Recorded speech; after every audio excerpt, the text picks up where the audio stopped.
নমস্কার বন্ধুরা, welcome to my channel. তো আজ চলে এসেছি বাঙালির একদম চিরাচরিত একটা রেসিপি নিয়ে, সেটা হলো দই পটল। তো দেখুন কতটা সুন্দর হয়েছে। তো আসুন দেখে নেওয়া যাক রেসিপিটা। তো প্রথমে আমি এরকম পটল নিয়ে নিয়েছি, আর পটলটা ছাড়িয়ে এরকম দুই মুখ একটু একটু করে চিড়ে নিয়েছি। আর এখানে নিয়ে নিয়েছি টক দই। টক দইটা আমি দেখিয়ে নিলাম। আর মশলা হিসেবে নিয়েছি এখানে কাজু বাদাম, পোস্ত আর চালমগজ, এই তিনটে। আর টক দইটা আমি একটা বাটিতে নিয়ে একটুখানি নিয়ে ফেটিয়ে নিয়েছি, বেশি নিইনি যাতে টক না হয়ে যায়। কড়াই বসিয়ে নিয়েছি, কড়াইতে দিয়ে দিয়েছি সাদা তেল। তো সাদা তেলটা একটুখানি গায়ে মাখিয়ে নিলাম। এরপরে আমি পটলগুলো একদম কিছু মাখাইনি কিন্তু পটলে, এমনি ছেড়ে দিলাম। তো একটুখানি ওলট পালট করে নিচ্ছি। তো এরপরে দিয়ে দিচ্ছি এখানে লবণ বা নুন, আর দিচ্ছি চিনি, কারণ আমি হলুদ ছাড়া করব কিন্তু রান্নাটা, সাদাটে হবে দই পটলটা। আমি নুন আর চিনি দিয়ে পটলগুলোকে এরকম একটু লালচে করে ভেজে নিয়েছি। এবারে পটলগুলো আমি তুলে নিলাম এক এক করে।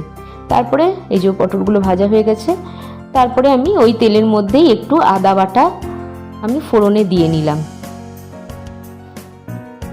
আর সামান্য একটু জল দিয়ে দিলাম যাতে পুড়ে না যায় আদা বাটাটা।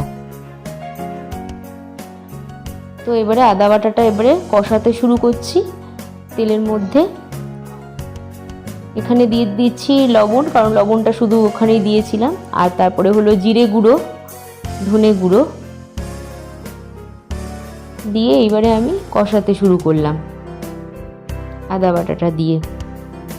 তারপরে আমি ওই মশলাটা যেটা বেটে রাখা ছিল সেটা এর মধ্যে ঢেলে দিলাম, মানে কাজু, পোস্ত আর চালমগজ বাটাটা এর মধ্যে ঢেলে আমি নাড়তে শুরু করলাম। আর বাটিটা একটু ধুয়ে বাটির জলটা দিয়ে দিলাম।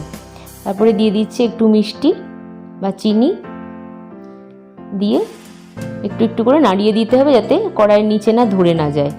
তারপরে একটু লঙ্কা, আমি কাঁচা লঙ্কা হামানদিস্তায় থেতো করে দিয়ে দিয়েছি। আর লঙ্কাটা বেটে নিলেই ভালো হতো, আমি ভুলে গিয়েছিলাম। তো যাই হোক, আর একটুখানি জল দিয়ে আমি ওটাকে কষাতে শুরু করলাম।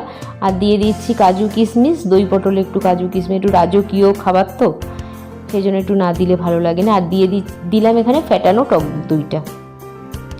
ফ্যাটানো টক দইটা আমি দিয়ে দিচ্ছি। আর টক দইয়ের বাটিটা একটু জল দিয়ে বাটিটা ধুয়ে আমি সেই জলটুকুও এর মধ্যে ঢেলে দিলাম। এরপরে ফুটতে শুরু করবে, সেই জন্য আমি পটলগুলো এরপরে দিয়ে দিলাম। তো আস্তে আস্তে ফুটতে শুরু করলাম, একটু ঢাকা দিয়ে দিলাম কিছুক্ষণের জন্য। আবার ঢাকাটা তুললাম, দেখলাম মোটামুটি মানে একটুখানি হয়েছে, কমেছে জলটা, কিন্তু আরও কমতে হবে, একদম গা মাখা হতে হবে, সেই জন্য আবার ঢাকা দিয়ে দিলাম। তো এটা প্রায় গা মাখা হয়ে এসছে, দেখুন। তো রেডি হয়ে গেল আমার এই যে দই পটল।